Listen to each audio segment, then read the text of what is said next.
In the name of Allah, the most gracious, the most merciful. All praises and thanks are due to Allah. Blessings and peace be upon His Messenger. My dear students, today we are going to start chapter 14, which is electromagnetism. This chapter has been divided into three parts. Today we will discuss its first part. In this first part, we will discuss right from the start of the chapter till the Lorentz force. The further subtopics that we are going to discuss in today's lecture are magnetic field due to current carrying long straight wire. This is the first article जो हम discuss करेंगे. After that force on a current carrying conductor that is placed inside a uniform magnetic field. Then we will switch to magnetic flux and flux density. Then we will discuss Ampere's circuital law and determination of the flux density in a solenoid. And then we will discuss force on a moving charge in a magnetic field. और इसी article में हम further discuss करेंगे concept of लॉरेंट्ज force. अब उसके अंदर हम basically देखेंगे कि अगर चार्ज पार्टिकल इलेक्ट्रिक और मैग्नेटिक दोनों फील्ड्स के अंदर कंबाइनली किसी रीजन में मौजूद हैं, दोनों फील्ड्स में मूव करता है, तो उस चार्ज पार्टिकल के ऊपर कितनी फोर्स लगेगी. So let's start with the definition of electromagnetism. Students, electromagnetism क्या है? It is the study of magnetic field produced by the moving charges. Moving charges means electric current. So electric current जब किसी object में से पास करेगा तो उस electric current की वजह से जो मैग्नेटिक फील्ड पैदा होगा उसकी स्टडी को नाम दिया जाता है इलेक्ट्रोमैग्नेटिज्म. अब इलेक्ट्रोमैग्नेटिज्म का जो फिनोमिना था ये डिस्कवर किया था ओरेस्टेड ने. Now let's discuss the magnetic field due to a current carrying long straight wire. Let's assume students इस वाले कंडक्टर में से हमारे पास करंट पास कर रहा है इन upward direction. In this direction current is passing. और अगर मेंशन ना किया जाए स्टेटमेंट के अंदर क्वेश्चन की तो हम करंट जो है वो अंडरस्टूड है कन्वेंशनल वाला ही कंसीडर कर रहे होते हैं. इस ऑब्जेक्ट में से करंट जब पास करेगा तो magnetic field is set up in the surrounding reason in the surrounding of a current carrying wire. This is the first point. It says के जब भी किसी ऑब्जेक्ट में से किसी वायर में से करंट पास करेगा तो उसके गिर्द जो है वो मैग्नेटिक फील्ड जो है वो सेटअप हो जाएगा. अब याद रखिएगा स्टूडेंट्स, मैग्नेटिक फील्ड जो है वो inside as well as outside exist करता है ऑफ द कंडक्टर. लेकिन अगर हमें एमसीक्यू के अंदर पूछा जाए मैग्नेटिक फील्ड एग्जिस्ट और ऑप्शन के अंदर इनसाइड वाली ऑप्शन हो आउटसाइड वाली ऑप्शन हो, बोथ वाली ऑप्शन लेट से नहीं मौजूद, तो हम फिर प्रेफर करेंगे आउटसाइड ऑफ द कंडक्टर को. क्योंकि हमारे कोर्स में जो मैग्नेटिक फील्ड के फॉर्मूले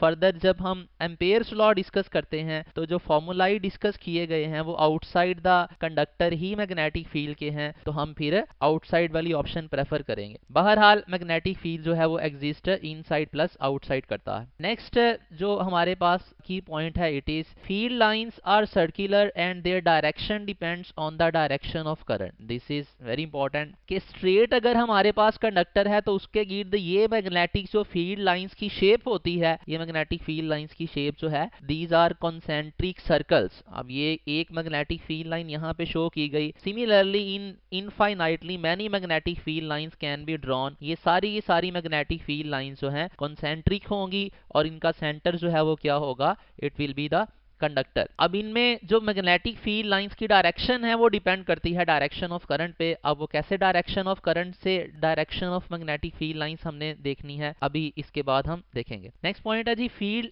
exist as long as the current is flowing. जब करंट फ्लो करेगा तब फील्ड एग्जिस्ट करेगा. जो ही हमारे पास जो है वो करंट की वैल्यू जीरो होगी, जो मैग्नेटिक फील्ड है हमारे पास B basically magnetic field strength होती है, तो उसकी वैल्यू क्या हो जाएगी, जीरो हो जाएगी. अब चूंकि मैग्नेटिक फील्ड पैदा ही करंट की वजह से हो रहा था तो ऑटोमेटिकली इट इज अंडरस्टूड के करंट जीरो होने से मैग्नेटिक फील्ड जीरो हो जाएगा. अब अगर हम बात कर लें magnitude of the magnetic field at A point, मतलब यही मेरे पास स्ट्रेट कंडक्टर है, इसी स्ट्रेट कंडक्टर में करंट पास कर रहा है, मैं किसी पॉइंट पे लेट्स से इस वाले पी पॉइंट पे मालूम करना चाहता हूं मैग्नेटिक फील्ड स्ट्रेंथ, जबकि इस पी पॉइंट का डिस्टेंस जो है वो कंडक्टर से क्या है, इट इज आर. तो स्टूडेंट्स याद रखिएगा हमारे पास स्ट्रेट वायर के करीब किसी भी पॉइंट पे मैग्नेटिक फील्ड मालूम करने के लिए हम ये वाला फॉर्मूला यूज किया करेंगे. This is very important formula. इससे रिलेटेड एमसीक्यू आ सकता है. This formula is B is equals to mu not I over 2 pi R। I यहाँ पे होगा उस स्ट्रेट वायर में से पास होने वाला करंट, और R यहाँ पे क्या है, it is the distance of the point from the conductor. This formula is saying that B is proportional to I। This is quite obvious, जितना ज्यादा करंट पास करेगा उतना स्ट्रॉन्गर मैग्नेटिक फील्ड होगा। And secondly B is inversely proportional to R। जितना point दूर होगा उस कंडक्टर से ऑटोमेटिकली मैग्नेटिक फील्ड उतना वीकर होता जाएगा। अब ये वाला फॉर्मूला बेसिकली एम्पेयर्स लॉ से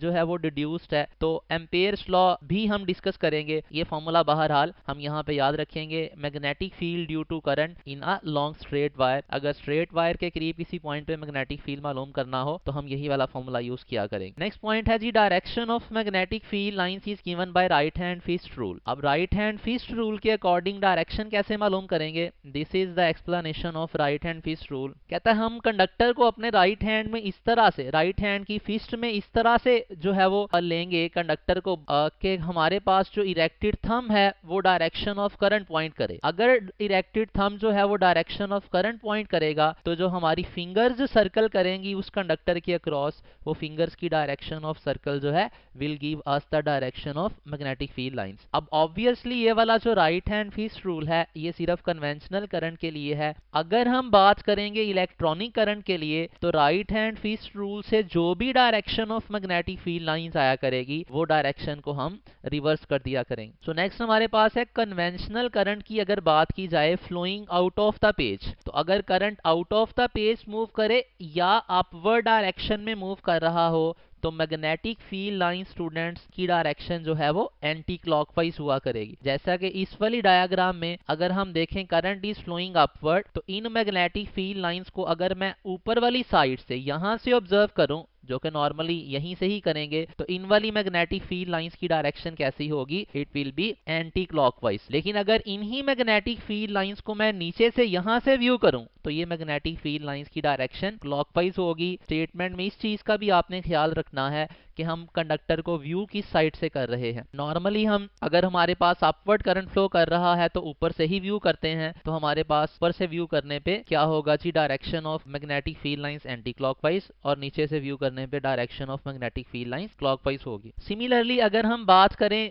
current is flowing into the page या करंट फ्लो कर रहा है डाउनवर्ड डायरेक्शन में, तो मैग्नेटिक फील्ड लाइंस उस केस में क्या होंगी, क्लॉकवाइज डायरेक्शन में होगी। यहाँ पे भी वही वाली बात याद रखनी है कि अगर हमारे पास कंडक्टर जो है उसमें से करंट पास कर रहा है डाउनवर्ड डायरेक्शन में, तो इसकी मैग्नेटिक फील्ड लाइंस की अगर हम बात करें, इसकी मैग्नेटिक फील्ड लाइंस कैसे होंगी, इसकी magnetic field lines clockwise direction में होंगी। और अगर हम इसी केस में जो है वो व्यू करना शुरू कर दें, अगर ऊपर से व्यू करेंगे तो हमारे पास direction of magnetic field lines clockwise, अगर इसी कंडक्टर को हम नीचे से व्यू करना शुरू कर देंगे तो हमारे पास डायरेक्शन जो है वो उलट हो जाएगी, that will be anti clockwise. तो यहाँ पे हम याद रखने का ट्रिक ये करेंगे कि जी अगर अपवर्ड फ्लो कर रहा है या out of the page flow कर रहा है तो इस केस में डायरेक्शन क्या बनती थी, एंटी क्लॉकवाइज। तो हमारे पास एक वर्ड है OA, like OA stands for out of the page के corresponding direction of magnetic field जो है वो क्या होगी, it will be anti clockwise direction. और सिमिलरली अगर इनटू द पेज की बात की जाए या डाउनवर्ड ऑफ करंट की बात की जाए तो उस केस में क्या था, क्लॉकवाइज डायरेक्शन थी। तो हम याद करेंगे IC stands for I for into the page, या इनटू द पेज की जगह हम जो है वो डाउनवर्ड भी यूज कर सकते हैं। और similarly C stands for clockwise, तो अगर हमारे पास करंट इनटू द पेज है तो क्लॉकवाइज डायरेक्शन होगी। नेक्स्ट हमारे पास है मैग्नेटिक फील्ड लाइंस जो है उनकी प्रॉपर्टी सिमिलर होती हैं as that of electric field lines. अब मैग्नेटिक फील्ड लाइंस और इलेक्ट्रिक फील्ड लाइंस की प्रॉपर्टीज जो हमने इलेक्ट्रिक फील्ड लाइंस की पढ़ी हुई हैं चैप्टर 12 में, वो प्रॉपर्टीज यहाँ पे भी एप्लीकेबल होती हैं जी। नेक्स्ट है हमारे पास to trace the magnetic field lines compass is used. अब स्टूडेंट्स चैप्टर 12 के अंदर हम इलेक्ट्रिक फील्ड लाइंस को ट्रेस करने के लिए यूज करते थे टेस्ट चार्ज। यहाँ पे हम लोग मैग्नेटिक फील्ड लाइंस को ट्रेस करने के लिए magnetic compass is just a metallic pointer जो कि हमें मैग्नेटिक फील्ड की डायरेक्शन बताया करेगी, और ये मैग्नेटिक कंपास अपने आप को नॉर्थ साउथ डायरेक्शन में लाइन रखती है। Next point is when the magnetic compass is placed in a uniform magnetic field, this is very important. Students याद रखिएगा, मैग्नेटिक कंपास को जब यूनिफॉर्म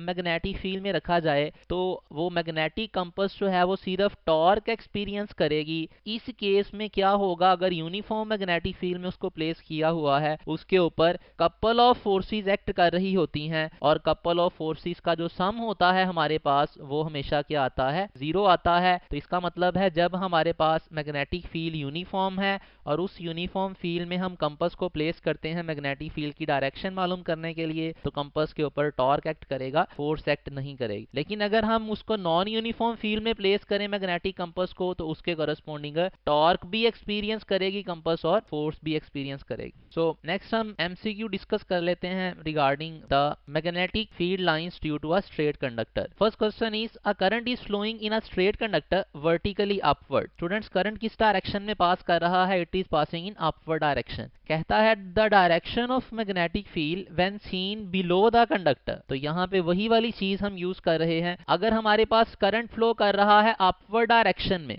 तो अपवर्ड या आउट ऑफ द पेज के करस्पॉन्डिंग हमने ट्रिक बनाया था ओ ए, या इसको अगर अपवर्ड के लिहाज से देखना है तो it is U A. Upward के करस्पॉन्डिंग एंटी क्लॉकवाइज फील्ड की डायरेक्शन थी जब हम कहां से व्यू करते थे, ऊपर से व्यू करते थे। लेकिन चूंकि उसने बोला है हम व्यू उसको कंडक्टर को कर रहे हैं डाउनवर्ड डायरेक्शन से, तो डाउनवर्ड डायरेक्शन से व्यू करने पे क्या हो जाएगा, डायरेक्शन ऑफ फील्ड लाइंस जो है जो भी हमारे पास यहाँ पे आ रही है उससे उलट हो जाएगी। मींस अगर डाउनवर्ड व्यू करेंगे तो डायरेक्शन ऑफ फील्ड जो है वो क्या हो जाएगी, क्लॉकवाइज हो जाएगी। नेक्स्ट हमारे पास है जी when a current of 2 ampere passes through a conductor the magnetic field at a distance of 10 centimetre. ये 10 सेंटीमीटर आर की वैल्यू है और यहाँ पे करंट की वैल्यू क्या है, इट इज 2 एम्पियर। तो हमें मैग्नेटिक फील्ड पूछा हुआ है। We know that magnetic field is equals to mu not I divided by 2 pi R. यहाँ पे म्यू नॉट की वैल्यू होती है 4 pi into 10 to raise power -7। Current हमें गिवन है 2 ampere divided by 2 pi multiplied by हमारे पास जो डिस्टेंस जो गिवन है that is 10 centimetre. Centi is 10 to raise power -2। अब अगर हम ये कैंसलेशन करें, पाए पाए से कैंसिल हो जाएगा, ये वाला 2 इस वाले 2 से कैंसिल हो जाएगा और ये मिलके क्या बन जाएगा, 10 टू रेस पर -1। ऊपर जाके हो जाएगी ये 10 टू रेस पर +1। तो हमारे पास क्या बचेगा, 4 into 10 to raise power -7 multiplied by 10 to raise power 1। इन दोनों को अगर 10 टू रेस पावर्स को सिंप्लीफाई करेंगे तो आंसर आएगा 4 इंटू 10 टू रेस पर -6। तो हमारे पास आंसर जो है वो क्या बन जाएगा, it will be delta. Next start करते हैं जी, force on a conductor that is carrying current in a uniform magnetic field. अब स्टूडेंट्स हमारे पास जो फोर्स का फॉर्मूला आता है, magnitude of the force that is given by KILB sine alpha. जबकि यहाँ पे अल्फा क्या चीज है, it is the angle between the magnetic field and length of the conductor. अब लेंथ वेक्टर की डायरेक्शन वही होती है जो डायरेक्शन ऑफ करंट होती है, तो हम कह सकते हैं अल्फा जो है वो एंगल है बिटवीन B एंड I। और फर्दर अगर इस K की बात की जाए यहाँ पे, तो K यहाँ पे हमारे पास कांस्टेंट ऑफ प्रोपोर्शनैलिटी आता है। ये कांस्टेंट ऑफ प्रोपोर्शनैलिटी की वैल्यू 1 होती है अगर हम बाकी सारी फिजिकल क्वांटिटीज की SI यूनिट्स को फॉलो करें। तो इस फॉर्मूले से रिलेटेड हमारे पास फॉर्मूला जो सिंप्लीफाई होके बनेगा K की वैल्यू पुट करने पे that is ILB sine alpha. अब इस फॉर्मूले से रिलेटेड हमारे पास जो की पॉइंट्स हैं वो क्या है, फर्स्ट ऑफ ऑल फोर्स हमारे पास जो है वो डायरेक्टली प्रोपोर्शनल है करंट के, डायरेक्टली प्रोपोर्शनल है लेंथ के और मैग्नेटिक फील्ड स्ट्रेंथ के। B is the magnetic field strength. तो यहाँ पे अगर I को डबल किया जाए तो I को डबल करने से फोर्स डबल हो जाएगी, लेंथ को डबल करने से भी फोर्स डबल हो जाएगी, B को डबल करने से भी फोर्स डबल हो जाएगी। लेकिन अगर 2-3 चीजों को साइमल्टेनियसली चेंज किया जाए, मिसाल के तौर पे वो कहता है कि लेंथ की वैल्यू जो है वो पहले से हाफ कर दी, करंट की वैल्यू जो है वो पहले से क्या कर दी, डबल कर दी, तो इस केस में बताएं फोर्स पे क्या फर्क पड़ेगा। तो इस केस में स्टूडेंट्स क्या होगा, हमारे पास फोर्स जो है F dash will be equals to I की वैल्यू जो है वो 2I कर दी और लेंथ की वैल्यू कितनी कर दी, it is L/2। B as it is है, sine alpha as it is है, ये वाला 2 इसके साथ कैंसिल हो जाएगा। तो हमारे पास फोर्स की जो वैल्यू आएगी वो फोर्स की वैल्यू वही होगी जो प्रीवियसली थी। सो सिमिलरली हम B को चेंज करके, L को चेंज करके, I को कांस्टेंट रख के देख सकते हैं, या तीनों चीजों को चेंज करके भी फोर्स के ऊपर इफेक्ट देख सकते हैं। नेक्स्ट यहाँ पे ये फॉर्मूला हमें जो इन्फॉर्मेशन दे रहा है that is F is proportional to sin of alpha, force is directly proportional to sin of alpha। चूंकि sin थीटा की वैल्यू जो है वो 90 डिग्री पे मैक्सिमम होती है, तो अगर हम अल्फा की वैल्यू 90 ले लें, sin की वैल्यू 1 आ जाएगी which is its maximum value, उसके करस्पॉन्डिंग हमारे पास फोर्स भी मैक्सिमाइज हो जाएगी। नेक्स्ट हमारे पास है जी मैग्नेटिक फील्ड स्ट्रेंथ। यहाँ पे बी जो इस फॉर्मूले में आ रहा है that is magnetic field strength, इसको मैग्नेटिक इंडक्शन भी नाम देते हैं। इसी के लिए हम एक और टर्म बाद में यूज करेंगे, फ्लक्स डेंसिटी। अब इस मैग्नेटिक फील्ड स्ट्रेंथ के जो यूनिट्स हैं वो क्या है हमारे पास, इसके एसआई यूनिट्स स्टूडेंट्स टेस्ला होते हैं, और टेस्ला किसके बराबर है, it is equals to newton per metre per ampere. यहाँ पे अगर मैं साइन 90 पुट कर दूं तो साइन 91 हो जाएगा। तो टेस्ला को डिफाइन हम कर सकते हैं कि magnetic field strength will be 1 tesla if a force of 1 newton acts on a conductor which has a length of 1 metre and carrying current of 1 ampere while it is placed perpendicular to the magnetic field। Tesla students इसके SI units हैं, और अगर इसके हम बात करें CGS units की तो वो हमारे पास गॉस होते हैं, और गॉस और टेस्ला का रिलेशन क्या है, 1 tesla is equal to 10 to raise पर 4 गॉस। और अगर हम इसको रिवर्स डायरेक्शन में देखें, 1 गॉस को एक्सप्रेस करें तो 1 गॉस किसके बराबर आएगा, 10 टू रेज पर -4 टेस्ला के। नेक्स्ट हमारे पास है जी, अगर वो इस तरह की MCQ हमें दे दे कि कहता है जी स्टेटमेंट में the force acting on a conductor is half of maximum, इस तरह की स्टेटमेंट्स आ जाएं, और अल्फा की वैल्यू पूछ ले कि जी what will be the value of alpha for which the force is half of maximum, तो स्टूडेंट्स कैसे सॉल्व करेंगे, F की जगह पे हम पुट कर देंगे ILB साइन ऑफ अल्फा, और F मैक्सिमम की जगह पे हम पुट कर देंगे ILB जो कि उसकी वैल्यू है डिवाइडेड बाय 2। इसको सिंप्लीफाई करेंगे, ILB दोनों साइड्स पे कैंसिल हो जाएगा, साइन अल्फा बराबर आएगा 1/2 के। तो वहां से हम जब अल्फा की वैल्यू निकालेंगे तो हमारे पास आंसर आ जाएगा 30। आप प्रैक्टिस के तौर पे जो है इसी वाले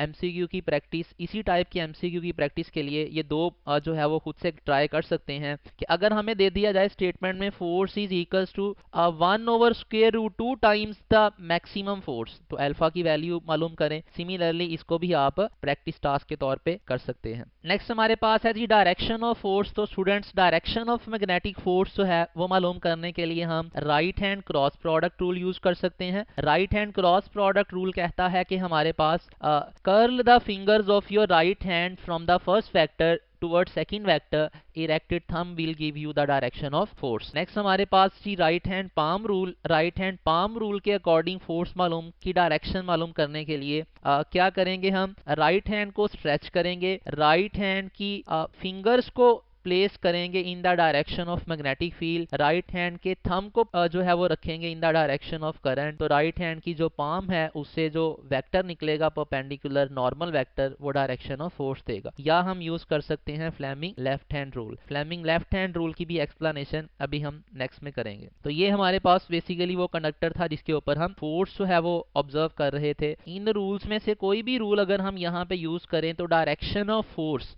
हमारे पास जो आएगी, direction of force will be rightward इस केस में। और याद रखिएगा यहाँ पे डायरेक्शन ऑफ फोर्स भी हम कन्वेंशनल करंट के लिए ही बात कर रहे हैं। अगर इलेक्ट्रॉनिक करंट आएगा तो उसके करस्पॉन्डिंग क्या होगा, जो भी डायरेक्शन ऑफ फोर्स हमारे पास कन्वेंशनल करंट के लिए या इन रूल से आया करेगी उसको हम रिवर्स कर लिया करेंगे। नेक्स्ट पॉइंट है हमारे पास कि force is always going to be perpendicular to the length and B vector. तो स्टूडेंट्स याद रखिएगा जब भी कोई हमारे पास फिजिकल क्वांटिटी जो है वो दो फिजिकल क्वांटिटीज की क्रॉस प्रोडक्ट से आए तो हमारे पास जो रिजल्टेंट फिजिकल क्वांटिटी होती है वो हमेशा परपेंडिकुलर होती है to the plane in which both the vectors जिनकी हम क्रॉस प्रोडक्ट लेते हैं वो दोनों वेक्टर्स लाई कर रहे होते हैं। इसका मतलब है वो फोर्स जो है हमारे पास वो लेंथ के भी परपेंडिकुलर होगी, बी के भी परपेंडिकुलर होगी। तो ये हमारे पास राइट हैंड पाम रूल जो है इट सेज के finger should be in the direction of magnetic field और thumb in the direction of current.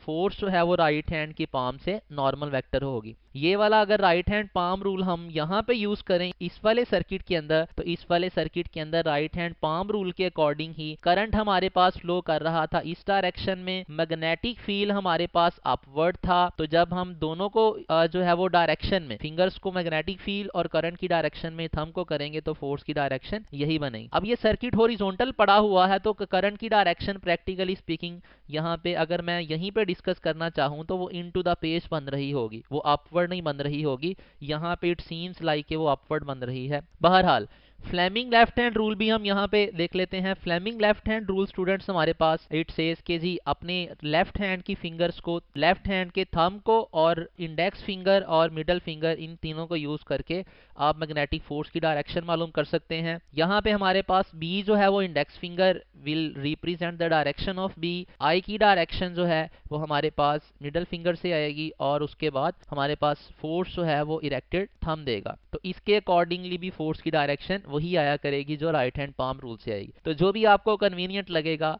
आप वो यूज़ कर लिया करें। राइट हैंड पाम रूल से अगर आपको कन्वीनियंट फील होता है तो वो यूज़ कर लें, अगर Fleming left hand rule convenient feel होता है तो उसके अकॉर्डिंगली आप एनालाइज कर सकते हैं। अब अगर हम बात करें force on a current carrying conductor की, चंद एक की पॉइंट्स डिस्कस कर लेते हैं और इस वाले आर्टिकल से related. Force on a current carrying conductor, let's assume students हमारे पास ये एक कंडक्टर था जिसमें से करंट फ्लो कर रहा था लाइक क्रॉस। अब क्रॉस से मुराद है current is flowing into the page. अब अगर करंट इनटू द पेज है तो हमने ट्रिक बनाया था, इनटू द पेज के करस्पॉन्डिंग क्या है हमारे पास direction of magnetic field lines की आएगी, इट विल बी क्लॉकवाइज। तो यहाँ पे हमारे पास ये जो सर्कल्स हैं, डॉटेड सर्कल्स, ये क्लॉकवाइज डायरेक्शन में पॉइंट कर रहे हैं direction of magnetic field due to straight conductor, और इस कंडक्टर को हमने प्लेस कर दिया है एक्सटर्नल मैग्नेटिक फील्ड में। अब हम अगर देखें एक्सटर्नल मैग्नेटिक फील्ड की फील्ड लाइंस और इस वाले कंडक्टर की फील्ड लाइंस में अट्रैक्शन, तो इस वाली साइड पे हमारे पास क्या है, दोनों के मैग्नेटिक फील्ड सेम डायरेक्शन में है। नेट मैग्नेटिक फील्ड क्या हो जाएगा, स्ट्रॉन्गर हो जाएगा। इस वाली साइड पे चूंकि दोनों की डायरेक्शन मैग्नेटिक फील्ड की अपोजिट है तो नेट मैग्नेटिक फील्ड हमारे पास यहाँ पे क्या हो जाएगा, वीक हो जाएगा, यहाँ पे स्ट्रॉन्ग हो जाएगा। तो स्ट्रॉन्गर वाले मैग्नेटिक फील्ड रीजन से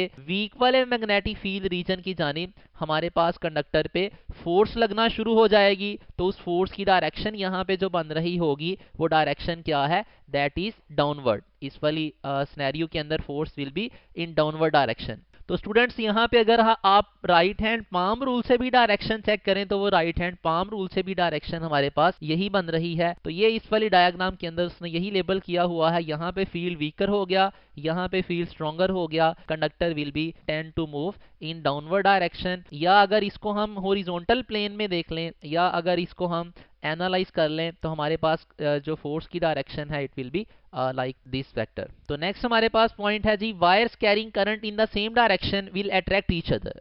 ये हमारे पास भी बुक के ऊपर लिखा हुआ है कि अगर वायर्स में से करंट सेम डायरेक्शन में पास करे तो अट्रैक्शन शो करती हैं। अब यहाँ पे याद रखने का ट्रिक क्या है, सेम डायरेक्शन में करंट अगर फ्लो कर रहा है तो एस के बाद आ रहा है हमारे पास A, S for same, A for attraction. मतलब अगर डायरेक्शन ऑफ करंट सेम है तो वो वायर्स क्या करेंगी, अट्रैक्ट करेंगी। अगर डायरेक्शन ऑफ करंट जो है हमारे पास अपोजिट है तो वो वायर्स क्या करेंगी, रिपेल करेंगी। अब इसकी फिजिकल एक्सप्लेनेशन क्या है हमारे पास, अगर हमारे पास वायर्स सेम डायरेक्शन में करंट कैरी कर रही हैं तो होता क्या है, इंडिविजुअल वायर्स का जो मैग्नेटिक फील्ड है वो दरमियान वाले रीजन में एक दूसरे को कैंसिल करके क्या हो जाता है, दरमियान वाले रीजन में नेट मैग्नेटिक फील्ड वीक हो जाएगा, साइड्स वाले रीजन पे नेट मैग्नेटिक फील्ड जो है वो स्ट्रॉन्ग हो जाएगा एज कंपेयर टू दरमियान वाले रीजन के। तो दोनों वायर्स के ऊपर इनवर्ड फोर्स लगेगी, मींस दोनों अट्रैक्ट करना शुरू कर देंगे। इस तरह से भी एमसीक्यू पूछ सकता है कि दोनों वायर्स सेम डायरेक्शन में करंट कैरी कर रही हैं, उनके दरमियान वाले रीजन में मैग्नेटिक फील्ड का स्टेटस क्या होगा या उनके साइडवेज क्या होगा। सिमिलरली अगर हम अपोजिट डायरेक्शन में बात करें, करंट अपोजिट अगर फ्लो कर रहे हैं तो दरमियान वाले रीजन में नेट मैग्नेटिक फील्ड जो है वो स्ट्रॉन्गर हो जाएगा, साइड वाले रीजन में नेट मैग्नेटिक फील्ड वीकर हो जाएगा, as a result of which दोनों कंडक्टर्स रिपेल करना शुरू कर देंगे। नेक्स्ट हमारे पास है magnitude of the force between the two wires. अगर यही वाली दो वायर्स में एक में I1 करंट पास कर रहा है, एक में I2 पास कर रहा है, तो याद रखिएगा फोर्स पर यूनिट लेंथ जो हमारे पास आती है, जो वायर्स के दरमियान एग्जिस्ट करती है, वो फोर्स हम कहते हैं डायरेक्टली प्रोपोर्शनल है to the product of current and inversely proportional है to the distance between the conductors. तो इसको जब हम फर्दर जो है वो प्रोपोर्शनैलिटी के बगैर लिखते हैं तो हमारे पास फॉर्मूला जो फोर्स पर यूनिट लेंथ आता है वो फॉर्मूला है mu not I1 I2 over 2πr। Students इस फॉर्मूले को आप बेशक जो है वो याद ना करें, लेकिन सिर्फ इतना जरूर याद रखिएगा कि कंडक्टर्स के दरमियान जो फोर्स है वो डायरेक्टली प्रोपोर्शनल होती है प्रोडक्ट ऑफ द करंट्स के और इनवर्सली प्रोपोर्शनल होती है डिस्टेंस के। मीन्स टू से अगर दोनों वायर्स में करंट जो है वो डबल डबल कर दिया जाए तो फोर्स जो है वो 4 टाइम्स बढ़ जाएगी। अगर दोनों वायर्स के दरमियान डिस्टेंस सिमिलरली डबल कर दिया जाए तो फोर्स जो है वो पहले से हाफ हो जाएगी। नेक्स्ट देख लेते हैं magnetic flux and flux density. अब मैग्नेटिक फ्लक्स जो है जस्ट लाइक इलेक्ट्रिक फ्लक्स क्या होता है, magnetic flux is the number of magnetic field lines passing through a certain area. उनको मैग्नेटिक फील्ड लाइंस की तादाद को हम नाम देते हैं मैग्नेटिक फ्लक्स का। और अगर इसको मैथमेटिकली लिखा जाए, magnetic flux is the dot product of B vector and area vector. Area यहाँ पे वेक्टर जो है इसका सेम कॉन्सेप्ट है जो हम चैप्टर 12 में पढ़ते हैं एरिया को वेक्टर बनाने का, कि किसी भी अगर प्लेन ऑब्जेक्ट को वेक्टर एरिया में कन्वर्ट करना है तो उस प्लेन ऑब्जेक्ट के ऊपर हम नॉर्मल वेक्टर ड्रॉ करके उसको जो है वो कन्वर्ट कर लेते हैं वेक्टर एरिया में। इस डॉट प्रोडक्ट को अगर ओपन किया जाए तो magnetic flux is equals to B A cos theta. Theta यहाँ पे एंगल क्या है, it is the angle between the vector magnetic field strength and the vector area. तो इसको अगर हम एनालाइज करें, हमारे पास अगर थीटा की वैल्यू 0 ले लें तो उसके करस्पॉन्डिंग ये सिचुएशन में अगर हम बात करें vector area is parallel to the magnetic field, तो फ्लक्स जो है वो मैक्सिमम पास करेगा। इसी सिचुएशन को हम जो है वो डिफरेंट वर्डिंग में इस तरह भी स्टेट कर सकते हैं कि if the plane of the area is held perpendicular to the magnetic field. अगर आप यहाँ पे देखें हमारे पास जो प्लेन ऑफ द एरिया है वो क्या है, मैग्नेटिक फील्ड के परपेंडिकुलर है। तो अगर प्लेन ऑफ द एरिया को मैग्नेटिक फील्ड के परपेंडिकुलर रखा जाए तब भी मैग्नेटिक फ्लक्स क्या आएगा, मैक्सिमम ही आएगा। नेक्स्ट अगर हम देखें वेक्टर एरिया जो है उसको परपेंडिकुलर मैग्नेटिक फील्ड के रखें तो हमारे पास फ्लक्स 0 आएगा which is the minimum flux. और अगर किसी एंगल पे रखें तो उसके corresponding B A cos of angle theta वाला फॉर्मूला यूज करेंगे। अब स्टूडेंट्स अगर हमारे पास क्वेश्चन के अंदर हमें पूछ लिया जाए angle between the plane of the area and the magnetic field strength, तो याद रखिएगा इस वाले फॉर्मूले से हमारे पास जो थीटा आया करेगा वो वेक्टर एरिया और मैग्नेटिक फील्ड का एंगल होगा। अगर हमें मालूम करना हो प्लेन ऑफ द एरिया और मैग्नेटिक फील्ड का एंगल तो हम क्या किया करेंगे, यहां से पहले थीटा मालूम करेंगे, उसके बाद उस थीटा की वैल्यू यहां पे पुट करके हम अल्फा की value angle between plane of the area और मैग्नेटिक फील्ड मालूम कर लिया करेंगे। मिसाल के तौर पे इस क्वेश्चन में हमारे पास है magnetic flux through an area will be half of maximum. Magnetic flux की वैल्यू क्या दी गई है, it is half of maximum. तो मैक्सिमम फ्लक्स का हाफ, मैक्सिमम फ्लक्स क्या होता है, it is B A divided by 2। इस फ्लक्स की जगह पे हम पुट कर देंगे B A cos of angle theta. तो यहां से जब थीटा के लिए सिंप्लीफाई करेंगे बी ए दोनों साइड्स पे कैंसिल हो जाएगा। थीटा की वैल्यू यहां से हमारे पास जो आएगी that will be 60 degree, cos inverse of 1/2 will be 60 degree. लेकिन चूंकि उसने पूछा है angle between if the plane of the area makes an angle of dash with the magnetic field, मतलब उसने हमसे जो पूछा है दैट इज अल्फा। तो अल्फा यहाँ पे क्या आएगा, it will be 90 minus theta की वैल्यू 60, तो अल्फा की वैल्यू हमारे पास क्या आ जाएगी, इट विल बी 30 डिग्री। तो यहाँ पे आंसर क्या होगा, इट विल बी 30 डिग्री। इसी से रिलेटेड आप प्रैक्टिस के तौर पे कर सकते हैं, फाई जो है वो √3/2 टाइम्स ऑफ मैक्सिमम फ्लक्स लेके जो है वो आप सॉल्व कर सकते हैं angle between plane of the coil and magnetic field. Similarly flux जो है उसको 1/√2 टाइम्स लेके भी आप इसकी प्रैक्टिस कर सकते हैं। नेक्स्ट अगर हम यूनिट्स की बात करें तो मैग्नेटिक फ्लक्स के यूनिट स्टूडेंट वेबर होते हैं। वेबर को फर्दर अगर बेस यूनिट्स में एक्सप्रेस करना हो तो फाइनल बेस यूनिट्स वेबर जो है वो बराबर होता है किलोग्राम मीटर स्क्वायर पर सेकंड स्क्वायर पर एम्पेयर। और अगर हम इसको जो है वो टेस्ला की जगह पे सिर्फ Newton per ampere per metre put करके देखें तो ये भी इसके यूनिट्स बनते हैं। These can be asked in the MCQs. अगर हम इसके बात करें नॉन एसआई यूनिट्स की, एसआई यूनिट्स तो वेबर है, नॉन एसआई यूनिट्स में मैक्सवेल आते हैं which are most probably the CGS units. और वेबर और मैक्सवेल का रिलेशन हमारे पास आता है 1 weber is equal to 10⁻8 maxwell. यहाँ से मैक्सवेल की वैल्यू निकालेंगे तो इट विल बी 10⁻⁻8 टेस्ला। और अगर हम फ्लक्स डेंसिटी की बात करें तो बी जिसको मैग्नेटिक इंडक्शन या मैग्नेटिक फील्ड स्ट्रेंथ हमने नाम दिया था उसी को हम फ्लक्स डेंसिटी भी बोलते हैं because it is flux per unit area. तो यहाँ से बी के यूनिट हमारे पास वेबर पर मीटर स्क्वायर भी आ सकते हैं। Let's solve one more MCQ. कहता है जी the magnetic field in a certain region is 40 I hat minus it is 18 K hat actually Weber per meter square. How much flux passes through 5 centimeter square area? ये हमें area दिया हुआ है, area की magnitude है if the loop lies flat in XY plane। तो students हमारे पास loop जो है वो XY प्लेन में पड़ा हुआ है। अगर लूप XY प्लेन में है तो उसका वेक्टर एरिया जो है वो उसकी direction will be along Z axis, और वेक्टर एरिया अगर Z एक्सिस के अलोंग है तो इट मींस दैट मैं एरिया को लिख सकता हूँ 5 × 10⁻⁻⁴ जो कि एरिया की मैग्नीट्यूड गिवन है, multiplied by unit vector that will B along K hat. तो ये मेरे पास एरिया वेक्टर आ गया। मैग्नेटिक फील्ड वेक्टर मुझे दिया हुआ है, मैं B डॉट A से मालूम कर सकता हूँ फ्लक्स। जबकि बी डॉट ए को यहाँ पे मैं लिखूंगा ए एक्स बी एक्स प्लस ए वाई बी वाई प्लस ए जी बी जी। तो स्टूडेंट्स ये बुक वाली एग्जाम्पल ही है, इसमें जब आंसर आएगा हमारे पास that will be -90 into 10 to raise पर -4, लेकिन फ्लक्स चूंकि हम नंबर ऑफ फीड लाइंस की टर्म्स में डिफाइन कर रहे हैं तो हम उसका नेगेटिव साइन इग्नोर करेंगे, हमारे पास आंसर जो है वो अल्फा यहाँ पे बन जाएगा। नेक्स्ट देख लेते हैं एम्पियर्स सर्किटल लॉ।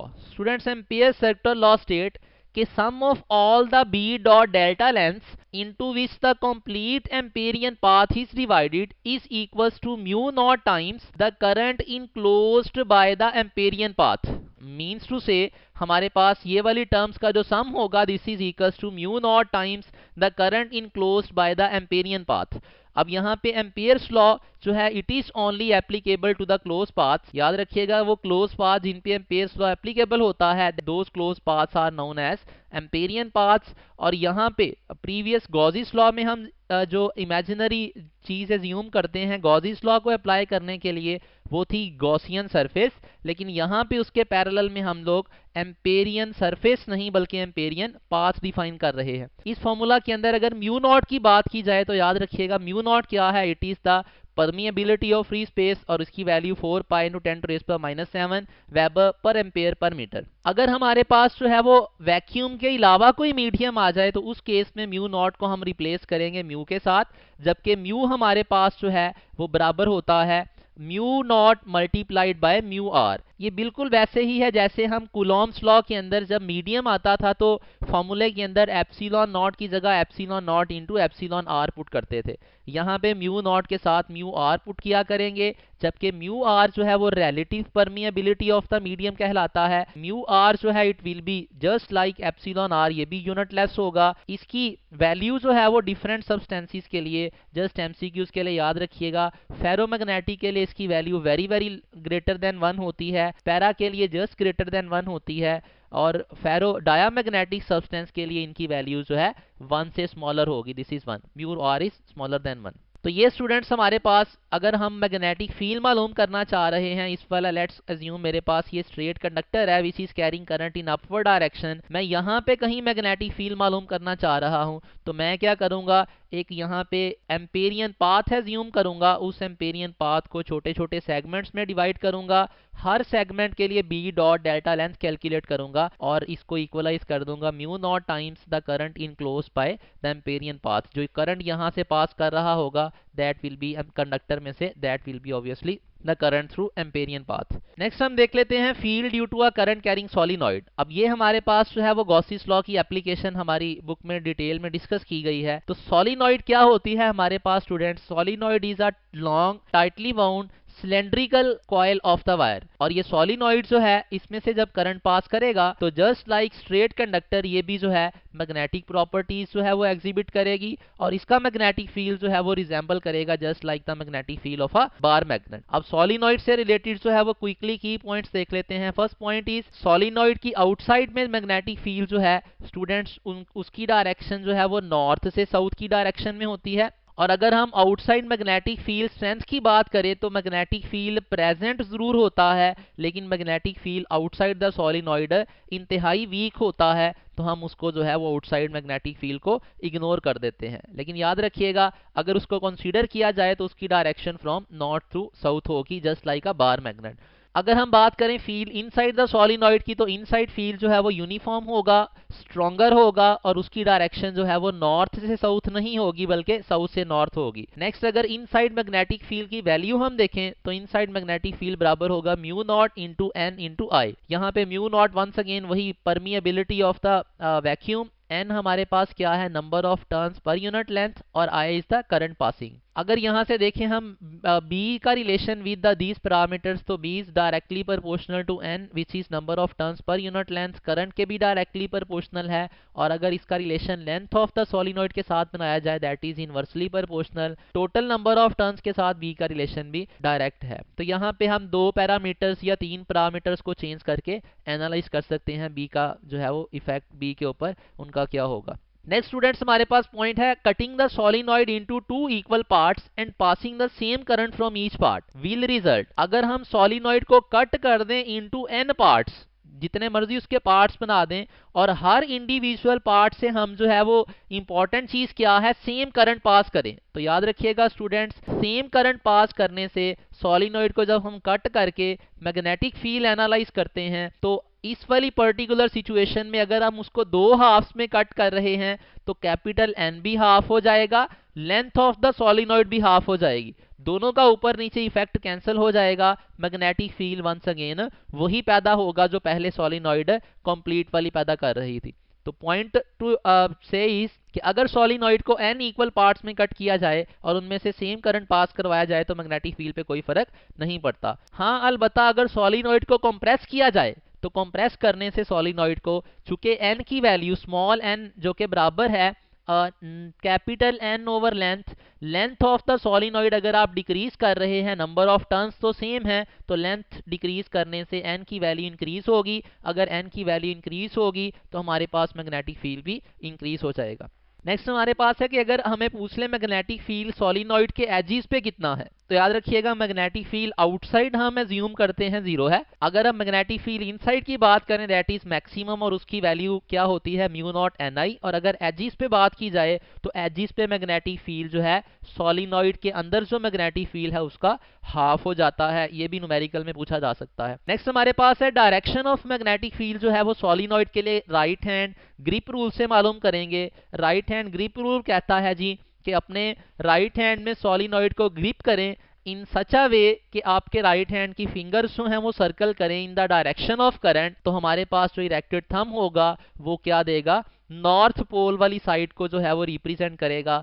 अब इरेक्टेड थंब वाली साइड हमेशा नॉर्थ बनेगी, दूसरे वाली साइड ऑटोमेटिकली क्या बन जाएगी, south pole of the magnetic field बन जाएगी। लेकिन अगर हम एक और यहाँ पे ट्रिक भी याद रख सकते हैं स्टूडेंट्स, अगर हमें एमसीक्यू के अंदर जो है वो सोलिनॉइड जो है उसकी डायग्राम दे दी जाए, उसमें से करंट उसने पास करवाया वो हमें शो कर दिया, तो उसके करस्पॉन्डिंग अगर हम एनालाइज करना चाहें मैग्नेटिक फील्ड की डायरेक्शन, तो उसके करस्पॉन्डिंग हम मैग्नेटिक फील्ड की डायरेक्शन का एक और ट्रिक ये भी याद रख सकते हैं कि जिस साइड ऑफ द सोलिनॉइड से करंट जो है वो क्लॉकवाइज फ्लो कर रहा हो, जिस साइड से क्रॉस सेक्शनल व्यू में करंट क्लॉकवाइज फ्लो करे वो वाली साइड हमेशा साउथ पोल बना करेगी, और जिस साइड से करंट का क्रॉस सेक्शनल व्यू में करंट जो है वो एंटी क्लॉकवाइज डायरेक्शन में मूव करता जो है वो नजर आए, वहां पे ऑटोमेटिकली क्या बना करेगा, नॉर्थ पोल बनेगा। तो ये वाला ट्रिक भी हेल्प करेगा जब राइट हैंड पाम रूल हमें अप्लाई करना नहीं आ रहा होगा इन सिचुएशंस जिसमें सोलिनॉइड में करंट की डायरेक्शन हमें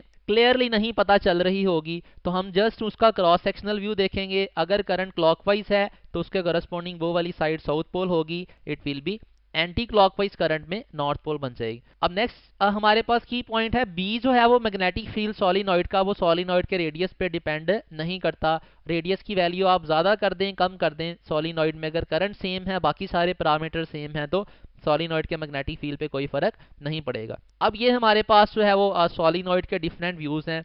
किसी भी अगर डायग्राम के अंदर हम देख लें मैग्नेटिक फील्ड की डायरेक्शन, ये डायग्राम तो जस्ट ये शो कर रही है कि मैग्नेटिक फील्ड तब एग्जिस्ट करेगा जब हमारे पास जो है वो करंट फ्लो कर रहा होगा, और ये कंपास डिफरेंट जगह पे प्लेस करने से अपने आप को डिफरेंट उस अलाइनमेंट भी शो कर रही है, जो कि हमें इस बात की जो है वो प्रूव है कि मैग्नेटिक फील्ड जो है वो सोलिनॉइड के आउटसाइड भी यहाँ पे एग्जिस्ट कर रहा है, लेकिन उसको हम ऑब्वियसली इग्नोर करेंगे। अगर इस वाली साइड में देखें तो हमारे पास जब करंट नहीं फ्लो कर रहा था तो इस मैग्नेट की कोई अट्रैक्शन या रिपल्जन नहीं हुई थी सोलिनॉइड के साथ, लेकिन जो ही करंट स्टार्ट हुआ हमारे पास अट्रैक्शन रिपल्जन स्टार्ट होगी। इस सोलिनॉइड के अंदर भी हमारे पास मैग्नेटिक फील्ड जो है वो तब पैदा हो रहा है जब करंट पास कर रहा है। अब यहाँ पे भी वो वाला ट्रिक अगर हम देखें, यहाँ पे राइट हैंड रूल अगर डायरेक्ट हम अप्लाई करें उसके अकॉर्डिंगली भी डायरेक्शन हमारे पास मैग्नेटिक फील्ड की जो है वो इस तरह से बनेगी कि राइट वाला पोल जो है वो क्या बन रहा होगा, इट विल बी नॉर्थ। लेकिन अगर हम वो जो ट्रिक हमने सीखा है वो वाला अप्लाई करना चाहें तो स्टूडेंट्स इस साइड से जब आप इस वाली सोलिनॉइड को व्यू करेंगे तो current is flowing like this which is the anti clockwise direction. तो चूंकि ये anti clockwise direction of the solenoid है तो इस वाली साइड पे नॉर्थ पोल बनेगा, अपोजिट साइड पे साउथ पोल बनेगा। वही ट्रिक आप यहाँ पे भी अगर एनालाइज करें तो हमारे पास क्या है, इस वाली साइड से अगर हम व्यू देखें करंट का, तो करंट जो है इस वाली साइड से फ्लो कर रहा होगा क्लॉकवाइज डायरेक्शन में। तो यहाँ पे इस वाली साइड पे फिर क्या बनेगा, साउथ पोल। और इस साइड से अगर करंट का व्यू देखें तो वो एंटी क्लॉकवाइज होगा, तो यहाँ पे क्या बन जाएगा, it will be north pole. Next हम कुछ इंपॉर्टेंट और पॉइंट्स डिस्कस कर लेते हैं regarding solenoid. The first one is कि अगर हमारे पास जो है वो करंट लूप्स आ जाएं इंस्टेड ऑफ अ सोलिनॉइड, सिर्फ मेरे पास 2 करंट लूप्स हैं और उनमें करंट जो फ्लो कर रहा है लेट्स अज्यूम वो सेम डायरेक्शन में है। इस वाले केस में जो करंट की डायरेक्शन है that is same, first case में सेम करंट फ्लो कर रहा है। तो याद रखिएगा स्टूडेंट्स, इस केस में जो दोनों करंट लूप्स हैं वो एक दूसरे को अट्रैक्ट करेंगे। वजह बड़ी सिंपल सी है कि ये वाला करंट लूप और ये वाला करंट लूप दोनों जो हैं वो सेम तरह से मैग्नेटिक फील्ड पैदा करेंगे। अगर इस लूप का राइट वाला पोल साउथ बन रहा है तो इस वाले लूप का भी राइट पोल जो है वो साउथ बनेगा।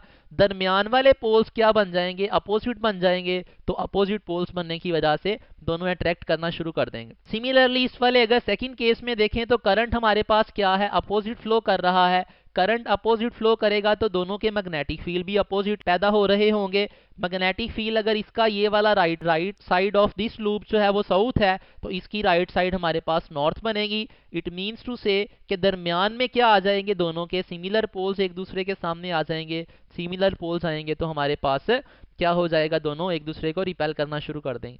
यही वाली चीज हम सोलिनॉइड्स पे भी अप्लाई कर सकते हैं कि अगर हम सोलिनॉइड्स को कोएक्सियल प्लेस करें, जैसे इन लूप्स को हमने कोएक्सियल प्लेस किया था और सोलिनॉइड में जो करंट है वो सेम डायरेक्शन में पास करें, तो स्टूडेंट्स उस केस में याद रखिएगा सोलिनॉइड्स अट्रैक्ट करेंगी। जस्ट यही वाली एक्सप्लेनेशन वहां पे भी ट्रू होगी। अगर हमारे पास सोलिनॉइड्स कोएक्सियल प्लेस की जाएं और करंट उनमें पास किया जाए अपोजिट डायरेक्शन में, तो अपोजिट करंट पास करने पे सोलिनॉइड्स जो हैं वो क्या करेंगी, एक दूसरे को रिपेल करना शुरू कर देंगी। नेक्स्ट हमारे पास की पॉइंट है कि जब सोलिनॉइड्स को एक दूसरे के पैरेलल प्लेस किया जाए और उनमें करंट पास करवाया जाए सेम डायरेक्शन में, तो उस केस में सोलिनॉइड्स क्या करेंगी, एक दूसरे को अट्रैक्ट करेंगी। मिसाल के तौर पे मेरे पास ये सिचुएशन है, एक सोलिनॉइड ये है, दूसरी सोलिनॉइड मेरे पास ये है। इनको मैं साइडवेज प्लेस कर देता हूं या पैरेलल फैशन जैसे रेजिस्टर्स को हम प्लेस करते थे। कनेक्ट नहीं करना, जस्ट इनको हमने प्लेस पैरेलल कर दिया। अब अगर इस केस में मैं लेट्स से कहता हूं इसमें करंट इस तरह से पास कर रहा है, इसमें भी करंट सेम डायरेक्शन में पास कर रहा है। लेट्स से अज्यूम ये वाली सोलिनॉइड का जो ये वाला टर्मिनल है, ये वाला टर्मिनल लेट्स से बन रहा है साउथ पोल, ये वाला टर्मिनल जो है वो लेट्स से अज्यूम बन रहा है नॉर्थ पोल। तो इसका भी ये नॉर्थ बनेगा, इसका भी ये साउथ बनेगा। अब अगर हम आउटसाइड द सोलिनॉइड बात करें, मैग्नेटिक फील्ड लाइंस नॉर्थ से साउथ मूव करेंगी और इस वाली सोलिनॉइड की भी मैग्नेटिक फील्ड लाइंस नॉर्थ से साउथ मूव करेंगी। तो यहाँ पे मैग्नेटिक फील्ड्स की अगर इंटरेक्शन हम देखें तो मैग्नेटिक फील्ड्स जो हैं वो क्या बन रहे हैं, दोनों सेम डायरेक्शन में बन रहे हैं। तो मैग्नेटिक फील्ड यहाँ पे क्या हो जाएगा, स्ट्रॉन्गर हो जाएगा। मैग्नेटिक फील्ड इस रीजन में अगर स्ट्रॉन्ग है, इन वाले रीजन में क्या हो जाएगा, मैग्नेटिक फील्ड वीकर हो जाएगा। तो सोलिनॉइड्स क्या करना शुरू कर देंगे, एक दूसरे को रिपेल करना शुरू कर देंगे। अगर हम इसके अपोजिट एनालाइज करें कि पैरेलल सोलिनॉइड्स हैं और वो करंट अपोजिट डायरेक्शन में कैरी कर रही हैं, तो याद रखिएगा यहाँ पे अट्रैक्शन होगी। इसकी भी एक्सप्लेनेशन उसी तरह से की जा सकती है। नेक्स्ट हमारे पास है, अगर सोलिनॉइड्स के अंदर if solenoid with in a solenoid present हो, एक बड़े वाली सोलिनॉइड है मेरे पास लेट्स से ये वाली, इस सोलिनॉइड के अंदर एक और सोलिनॉइड मैं प्लेस कर दूं, तो इस केस में हमारे पास क्या आएगा, और उनमें करंट फ्लो कर रहा हो सेम डायरेक्शन में, तो फिर क्या होगा, मैग्नेटिक फील्ड जो है वो अंदर वाली सोलिनॉइड ने भी पैदा करना है और बाहर वाली सोलिनॉइड ने भी पैदा करना है। नेट मैग्नेटिक फील्ड जो है वो हमारे पास दोनों का एड अप होके net magnetic field individual solenoid से ट्वाइस हो जाएगा। लेकिन अगर इसी सिचुएशन में करंट अपोजिट कर दें तो दोनों का मैग्नेटिक फील्ड एक दूसरे को कैंसिल कर देगा, नेट मैग्नेटिक फील्ड हमारे पास स्टूडेंट्स 0 हो जाएगा। नेक्स्ट हम देखते हैं magnetic force on a charge moving in a magnetic field. अब मैग्नेटिक फोर्स का स्टूडेंट्स हमारे पास फॉर्मूला जो है सिंगल चार्ज के लिए क्या होता है, पहले हमने डिस्कस किया था magnetic force on a current carrying conductor. यहाँ पे हम डिस्कस करने जा रहे हैं अगर सिंगल चार्ज मूव कर रहा है मैग्नेटिक फील्ड में तो उस पे फोर्स क्या है, that force is given by QVB sine of angle theta. यहाँ पे थीटा जो है वो क्या है, it is the angle between velocity vector and the magnetic field vector. तो इस फोर्स को वेक्टर फॉर्म में अगर हम लिखें, हमारे पास फॉर्मूला है F is equals to Q into V cross B। Means to say यहाँ पे भी मैग्नेटिक फोर्स जो है वो क्रॉस प्रोडक्ट से आ रही है, तो इसका मतलब है magnetic force on a single charge भी परपेंडिकुलर होगी हमेशा to the plane in which velocity and B vector are present. अब इससे रिलेटेड की पॉइंट्स देख लेते हैं। अगर फर्स्ट पॉइंट की बात की जाए, कहता है फोर्स की वैल्यू 0 हुआ करेगी अगर हमारे पास या तो चार्ज 0 हो जाए या थीटा की वैल्यू 0 या 180 में से कुछ भी हो जाए। अगर थीटा की वैल्यू 0 होगी तब भी साइन का आंसर 0 आता है, अगर थीटा की वैल्यू जो है 180 होगी तब भी साइन का आंसर 0 आता है। तो इसका मतलब है अगर चार्ज पार्टिकल मैग्नेटिक फील्ड के पैरेलल या एंटी पैरेलल मूव करे तो साइन थीटा की वैल्यू जो है वो 0 आएगी और फोर्स की वैल्यू 0 होगी। नेक्स्ट हमारे पास है कि अगर थीटा की वैल्यू 90, मतलब चार्ज पार्टिकल जो है वो मैग्नेटिक फील्ड के परपेंडिकुलर मूव करे तो फोर्स मैक्सिमाइज हो जाएगी क्योंकि 90 पे साइन मैक्सिमम होता है। और अगर हम इसी जो है वो इसी वाले फॉर्मूले में थीटा की वैल्यू मालूम करें जबकि हमें डाटा बैंक के अंदर फोर्स की वैल्यू प्रोवाइड की जाए in terms of the maximum force, जैसे हमने प्रैक्टिस प्रीवियस भी की थी कि अगर यहाँ पे हमें फोर्स मैक्सिमम का हाफ दे दी जाए और बोला जाए थीटा की वैल्यू मालूम करें तो हम इसको कैसे सॉल्व किया करेंगे। इस फोर्स की जगह Q V B sine theta put कर देंगे, मैक्सिमम फोर्स की जगह क्यू वी बी पुट कर देंगे, दोनों साइड्स पे क्यू वी बी कैंसिल हो जाएगा, थीटा की वैल्यू हमारे पास आएगी sine inverse 1/2 which is 30 degree. अब इसकी प्रैक्टिस के लिए आप कर सकते हैं ट्राई फोर्स इज मैक्सिमम का स्क्वायर रूट 2 टाइम्स और then force is equals to square root 3/2 times the maximum force. इन दोनों के करस्पॉन्डिंग आप थीटा की वैल्यू मालूम कर सकते हैं। नेक्स्ट हमारे पास अगर इस फोर्स की डायरेक्शन की बात की जाए तो स्टूडेंट्स यहाँ पे भी हम right hand rule cross product वाला यूज कर सकते हैं और फ्लेमिंग लेफ्ट हैंड रूल भी यूज कर सकते हैं। अब फ्लेमिंग लेफ्ट हैंड रूल अगर आप यूज करेंगे तो प्रीवियसली हमारे पास इरेक्टेड थंब फोर्स की डायरेक्शन देता था, इंडेक्स फिंगर मैग्नेटिक फील्ड की डायरेक्शन और जो दूसरे बड़े वाली फिंगर थी वो हमें डायरेक्शन ऑफ प्रोवाइड करती थी करंट की। तो यहाँ पे करंट की जगह पे आ जाएगा सिंपली वेलोसिटी, तो हमारे पास वही वाला रूल यहाँ पे भी एप्लीकेबल होगा और फोर्स जो आया करेगी वो परपेंडिकुलर होगी मैग्नेटिक फील्ड और वेलोसिटी दोनों के। अब अगर हम बात कर लें थीटा की डिफरेंट वैल्यूज के लिए तो स्टूडेंट्स थीटा की अगर वैल्यू 0 या 180 है तो उस केस में क्या होगा, फोर्स कोई भी चार्ज पे एक्ट नहीं करेगी, तो चार्ज का जो पाथ होगा मूविंग पार्टिकल का वो हमेशा स्ट्रेट लाइन ही रहेगा। लेकिन अगर हमारे पास चार्ज पार्टिकल जो है वो मैग्नेटिक फील्ड के परपेंडिकुलर प्रोजेक्ट किया जाए तो उस केस में मैक्सिमम फोर्स लगेगी और वो फोर्स क्या कर देगी, चार्ज के पाथ को सर्कुलर कर देगी। लेकिन स्टूडेंट्स याद रखिएगा अगर थीटा की वैल्यू जो है वो 0, 90 और 180 इन तीन के अलावा कुछ भी हो जाए तो हमारे पास चार्ज पार्टिकल का जो पाथ होगा that will B helical path. Next हमारे पास है मैग्नेटिक फोर्स जो है चूंकि सिर्फ चार्ज पार्टिकल के पाथ को डिफ्लेक्ट करती है तो इसकी वजह से फिर वर्क डन नहीं होता, वर्क डन जो है वो हमेशा 0 होता है बाय मैग्नेटिक फील्ड। इसको यूं भी समझ सकते हैं कि चूंकि मैग्नेटिक फोर्स जो है वो वेलोसिटी या डिस्प्लेसमेंट के परपेंडिकुलर एक्ट करती है तो जब वर्क निकालेंगे W is equal to F D cos theta से थीटा की वैल्यू 90 पुट करने पे हमारे पास फोर्स 0 हो जाएगी। नेक्स्ट हमारे पास है मैग्नेटिक फोर्स जो है वो सिर्फ डायरेक्शन चेंज करती है वेलोसिटी की, मतलब वेलोसिटी की मैग्नीट्यूड के ऊपर जो है वो मैग्नेटिक फोर्स की वजह से नहीं पड़ता। अगर वेलोसिटी की मैग्नीट्यूड चेंज नहीं होती इसका मतलब है kinetic energy of the charge particle constant रहती है विच मीन्स के डेल्टा काइनेटिक एनर्जी 0 होगा। इसको हम यूं भी समझ सकते हैं कि वर्क एनर्जी प्रिंसिपल कहता है work done is equal to change in kinetic energy. चूंकि मैग्नेटिक फोर्स ने वर्क ही नहीं करना तो मैग्नेटिक फोर्स की वजह से चेंज इन काइनेटिक एनर्जी 0 आया करेगा। अब हम देख लेते हैं लास्ट टॉपिक जो कि इसी का सब पार्ट कह सकते हैं हम, which is Lorentz force. Students Lorentz force क्या होती है, it is sum of the electric as well as the magnetic forces. अब इलेक्ट्रिक फोर्स और मैग्नेटिक फोर्स, अगर हमारे पास किसी रीजन ऑफ स्पेस में इलेक्ट्रिक फील्ड भी प्रेजेंट हो और मैग्नेटिक फील्ड भी प्रेजेंट हो तो जब चार्ज पार्टिकल उस रीजन में एंटर होगा वो इलेक्ट्रिक फोर्स भी फील करेगा मैग्नेटिक भी फील करेगा, तो दोनों का जो सम आएगा उसको हम नाम देते हैं लॉरेंट्ज फोर्स। इलेक्ट्रिक फील्ड को अगर हम यहाँ पे रिप्लेस करना चाहें तो Q टाइम्स E के साथ कर सकते हैं और मैग्नेटिक फोर्स का फॉर्मूला पुट कर सकते हैं। अब यहाँ से अगर हम एनालाइज करें तो मैग्नेटिक फोर्स के बारे में एज वी प्रीवियसली डिस्कस्ड कि मैग्नेटिक फोर्स सिर्फ डिफ्लेक्टिंग फोर्स होती है और इस फोर्स की वजह से कोई वर्क डन नहीं होता। लेकिन अगर इलेक्ट्रिक फोर्स की बात की जाए तो याद रखिएगा इलेक्ट्रिक फोर्स डिफ्लेक्टिंग भी है और एक्सेलरेटिंग भी है। एक्सेलरेटिंग फोर्स वो होती है जो किसी पार्टिकल की वेलोसिटी की मैग्नीट्यूड भी चेंज करती है। अब अगर ये वाली फोर्स इलेक्ट्रिक एक्सेलरेटिंग फोर्स है तो इसका मतलब है इसकी वजह से फिर वर्क डन जीरो नहीं होता, कुछ ना कुछ वर्क इस फोर्स की वजह से होगा। अब क्विकली हम एमसीक्यूज कुछ देख लेते हैं। First MCQ is an electron is projected in a magnetic field directed towards north. हमारे पास पार्टिकल जो है दैट इज नेगेटिव पार्टिकल ना, तो जो भी direction of force positive particles के लिए आया करेगी, इलेक्ट्रॉन के लिए डायरेक्शन उससे हम क्या कर लिया करेंगे, रिवर्स करके मालूम कर लिया करेंगे। नाउ कहता है if the electron is moving towards east, electron की डायरेक्शन ऑफ मोशन क्या है, it is towards east. Let's say ये मेरे पास डायरेक्शनल फ्रेम है, this is east, this is west, this is north and this is south. Electron move कर रहा है, वेलोसिटी वेक्टर की डायरेक्शन क्या है, ईस्ट की तरफ है। और कहता है मैग्नेटिक फोर्स जो है उसकी डायरेक्शन हमने बतानी है, जबकि मैग्नेटिक फील्ड की डायरेक्शन हमें दी गई थी नॉर्थ की जानिब। तो बी की डायरेक्शन क्या है, इट इज टुवर्ड्स नॉर्थ। अब स्टूडेंट्स अगर मैग्नेटिक फोर्स की डायरेक्शन के लिए हम ये वाला फॉर्मूला यूज करें, minus e into V cross B, तो क्रॉस प्रोडक्ट का राइट हैंड रूल कहता है curl the fingers from velocity vector towards B vector through smaller angle. तो जब मैं फिंगर्स को वेलोसिटी से बी की तरफ कर्ल करूंगा तो इरेक्टेड थंब मेरे पास जो आएगा that will be out of the page. लेकिन आउट ऑफ द पेज हमारे पास फोर्स की डायरेक्शन तब होती अगर हमारे पास चार्ज पार्टिकल पॉजिटिव होता।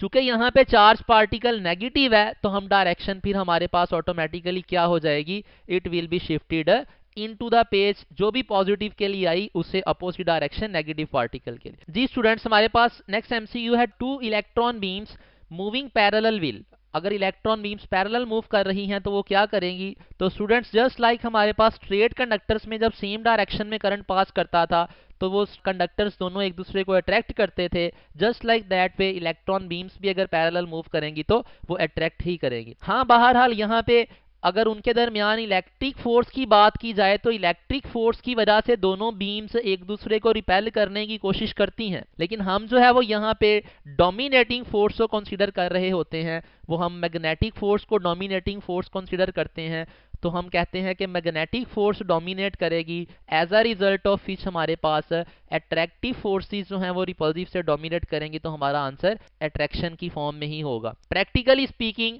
हम जब तक velocities of electron beam specify नहीं करते हम उनके दरमियान मैग्नेटिक फील्ड कैलकुलेट नहीं कर सकते, और उसी तरह से हम इलेक्ट्रिक फोर्स भी एनालाइज नहीं कर सकते। तो प्रैक्टिकली फिर हमें कंपैरिजन करना पड़ता है कि अगर वेरी हाई वेलोसिटीज हैं तो मैग्नेटिक फोर्स डोमिनेट करती है, वेरी लो वेलोसिटीज हो जाएं तो उसके करस्पॉन्डिंग इलेक्ट्रिक फोर्स जो है वो डोमिनेट करती है।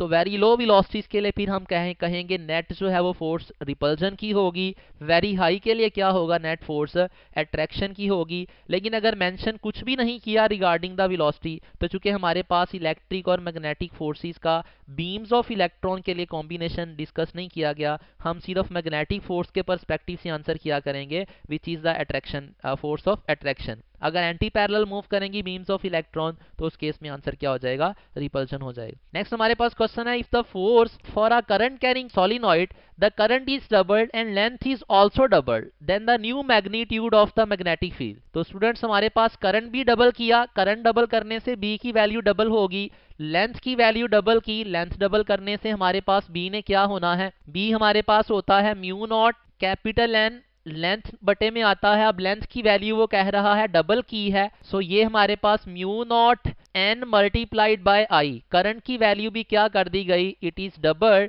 तो इस केस में हमारे पास ये वाला 2 और ये वाला 2 कैंसिल हो जाएंगे, मैग्नेटिक फील्ड का आंसर जो है वो वही वाला आ जाएगा जो प्रीवियसली था, तो हमारे पास आंसर बन जाएगा डेल्टा। नेक्स्ट हमारे पास क्वेश्चन है a charge particle experiences half of the maximum force when it enters in a magnetic field eight N angle of. तो ये वाला एमसीक्यू हम जो है वो लेक्चर में प्रीवियस जब आर्टिकल पढ़ा था तब भी डिस्कस किया था, तो इस केस में हमारे पास आंसर क्या आ रहा होगा, 30 डिग्री आ रहा होगा। Next MCQ is a helium atom is projected perpendicular to the magnetic field in a region, then magnetic force acting on it will become half of the maximum if the angle of projection is। अब students यहाँ पे की wording क्या है, की wording इसके helium atom को आप भेज रहे हैं मैग्नेटिक फील्ड में। हीलियम एटम की अगर बात की जाए तो वो तो इलेक्ट्रिकली न्यूट्रल होगा, विच मीन्स कि उसके ऊपर तो कोई फोर्स एक्ट करेगी ही नहीं, विच मीन्स कि हमारे पास जो है वो चूंकि फोर्स एक्ट ही नहीं करेगी तो थीटा की वैल्यू जो मर्जी हो,